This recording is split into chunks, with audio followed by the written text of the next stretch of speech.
This is Dr. Ron's Words of Wisdom, words on leadership, goal setting, productivity, and a whole lot more. I trust today this will be like a vitamin or a supplement for your mind and heart. And wherever you receive podcasts from, if you would please subscribe to Dr. Ron's Words of Wisdom and leave a rating and a brief written review, it will enable other excellent people just like you to be able to locate this podcast. I really appreciate it. Today is a how-to or what to think about when something you're a part of, a program, an entity of some sort, is going to have to be wound down or come to an end, or maybe an indelicate way of explaining it would be is when to pull the plug. Now, if you're in a leadership position, one of the things that will happen is there will come a time when there was something that was really meaningful, more than likely extremely productive and beneficial, something that really at one time made a difference, but has outlived its shelf life, is no longer having the impact that it originally was. And we'll get into that in a little while. How do you determine if that's the case? And what do you do when you're the person given the challenge, given the opportunity that you have to wind it down and you have to bring it to an end? Or, as I said, more indelicately, what do you do when you have to pull the plug? If you've led anything for very long, regardless of the scale and scope of what you're leading, you have more than likely either been a part of this process yourself or you've been around a leader who had to make that kind of decision. These decisions are fraught with danger at times. They are just saturated with a lot of high volatility and high emotions. So what do you do? In reality, knowing what not to do or when to pull the plug on something is not a failure of leadership. I think a lot of leaders feel like if I would have done more, been quicker on the trigger, had I really examined this more thoroughly, perhaps I could have salvaged this and moved it forward. And it's almost as if somehow in our minds we think it is somehow a reflection on our ability to lead. It's not a fail of leadership when you have to pull the plug, whether it's on a program, a department, even a personnel issue. Matter of fact, I'm going to say to you today that rather than being a failure, it's the exact opposite. It's effective leadership. Effective leadership isn't just knowing what to do. It's also coming to an understanding that something that may have been very valuable at one time, and more than likely was, has now outlived its usefulness, and the resources that are being taken to prop it up could better be expended to help something that would work today. So let's ask that question. When do you cut your losses, and when do you pull your plug? My guess is if you're working with governing boards or you're with organizations that have that kind of a structure, I'm going to guess you can go months and years without ever having that very important conversation. When do you cut your losses? When do we just quit kidding ourselves and actually admit that something or maybe a couple of somethings aren't working? I've been faced with this question several times in my lifetime. Because of the area of where I am involved now, I deal with it very often as I try to come in and mediate and help people get through and help organizations get through this. It's never simple. It's never as easy as it's going to sound on a podcast or something that you read in a book or on a blog. There are usually plenty of warning signs, or at least a few significant warning signs along the way. But at times we can put our blinders on and move right past the warning signs, the stop signs. There are times that we really know in our hearts that we ought to take this thing off of life support. And when we fail not to do that, we think we're going to make a decision by indecision. So let's just sort of evaluate. First of all, how do you know when something has outlived its usefulness? How do you know when an endeavor is no longer effective and accomplishing even its stated purpose? Depending on whether you're in a not-for-profit, a church, a for-profit business, you're an entrepreneur, or you're just amongst a cohort of employees, ask yourself as you look at whatever it is, does it really receive buy-in, or are people just habitually, out of habit, continuing to do that? You know, it's been around in some places for so long that people have even stopped questioning, why do we do that?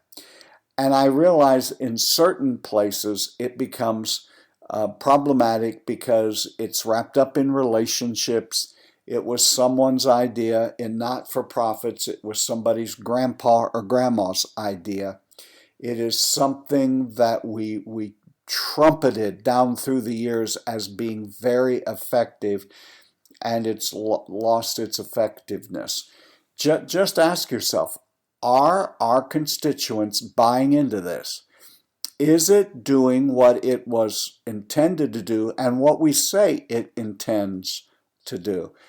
And if no one's participating, if it's not producing the results, and I don't know if the results have to do with personnel, it has to do with finance, what it has to do with, if it's not producing what it originally was intended, not meaning that you can't modify some of that along the way, but basically, if no one's paying attention and everyone is allowing it to die a slow, silent death, you are obligated as the leader to just move ahead.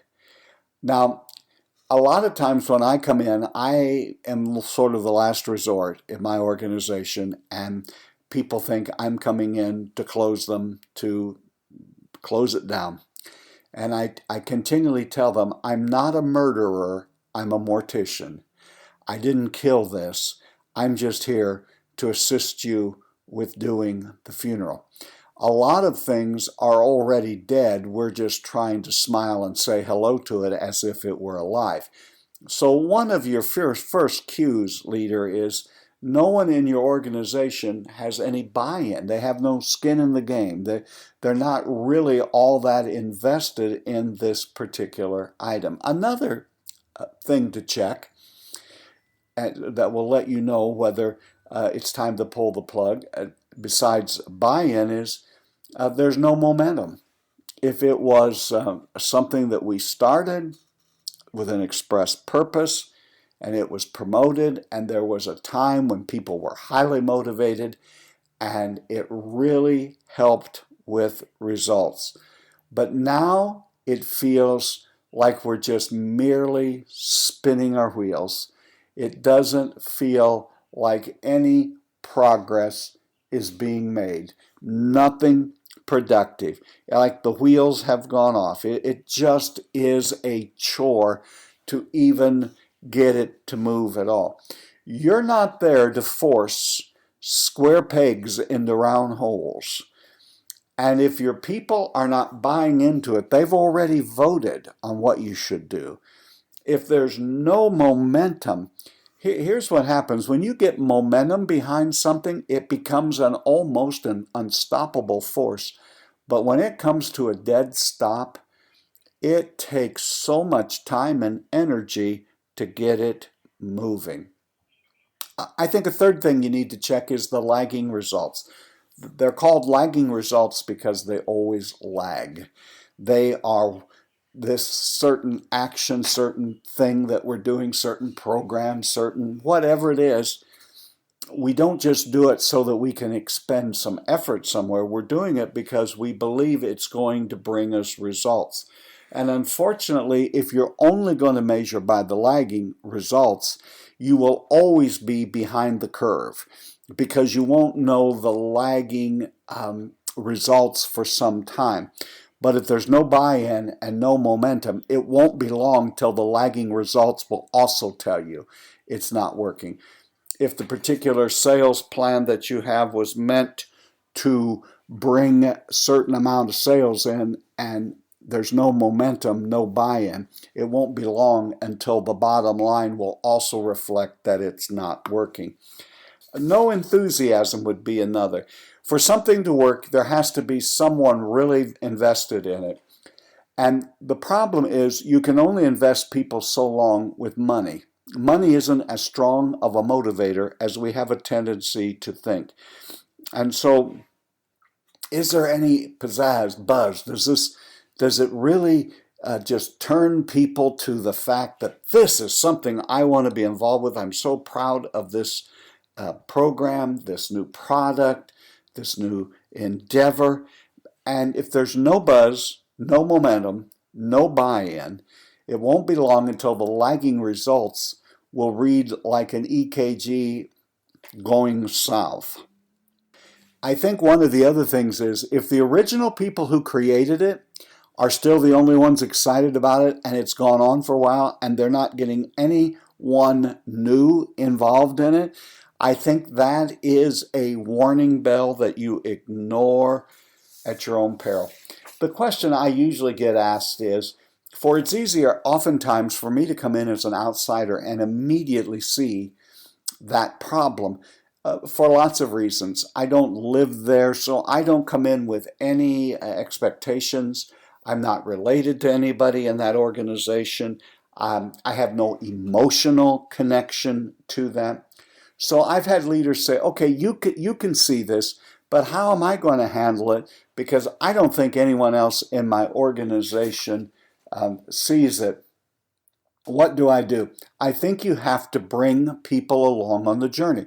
Now, there are some people that have enough fortitude and they're strong enough leaders and they have enough integrity and people credential that people trust them and will listen to them, but you have to bring people along. Part of the idea of a leader, and we'll do a podcast on this, is at what speed do you move ahead? At what speed do you bring people along? If it's something minor to your organization, then I would say get on it right away.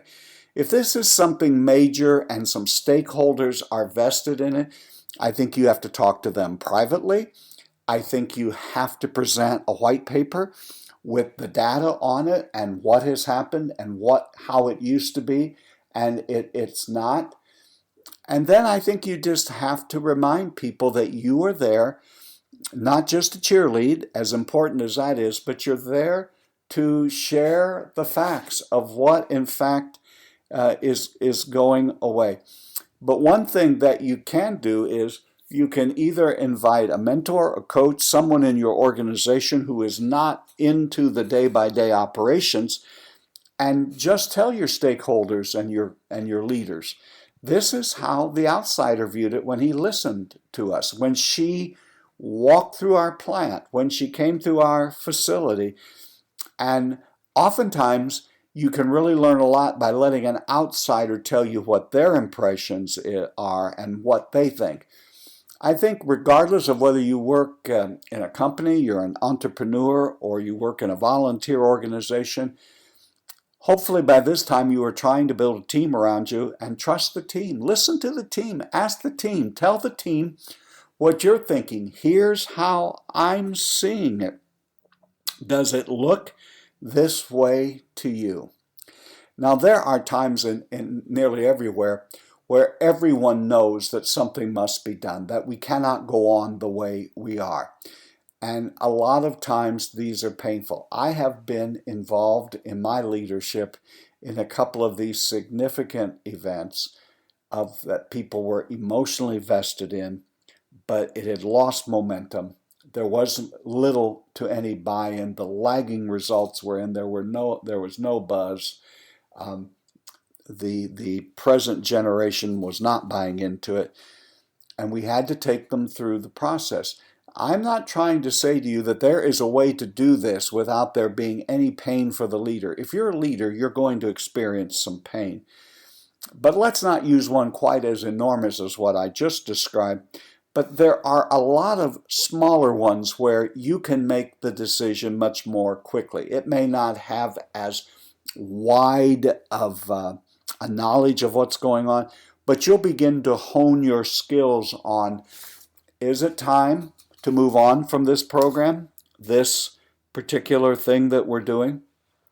And the other thing that I would just say is, be sensitive to the feelings of others, acknowledge them, don't run over people, and realize that all of us will get through it, we will get over it, we will move beyond it. But one of the things that you have to do, my leadership friend, is you are going to have to know when it's time to pull the plug on something. And if you're facing that right now, I want to reiterate, I want to end as I started. If there is something you have to do that with, it is no reflection on your leadership or that you are a poor quality leader. It's just the exact opposite. If you begin to know when to pull the plug and follow through and do so, you are, in every sense of the word, an effective leader. You've been listening to Dr. Ron's Words of Wisdom, words on leadership, goal setting, productivity, and a whole lot more. I trust today this was like a vitamin or supplement for your mind and heart. And wherever you receive podcasts from, would you please subscribe to Dr. Ron's Words of Wisdom, leave a rating and a brief written review. Remember, my leadership friend, you are doing better than you think you are. You really are. And until next time, this is Dr. Ron saying, have a great and blessed day.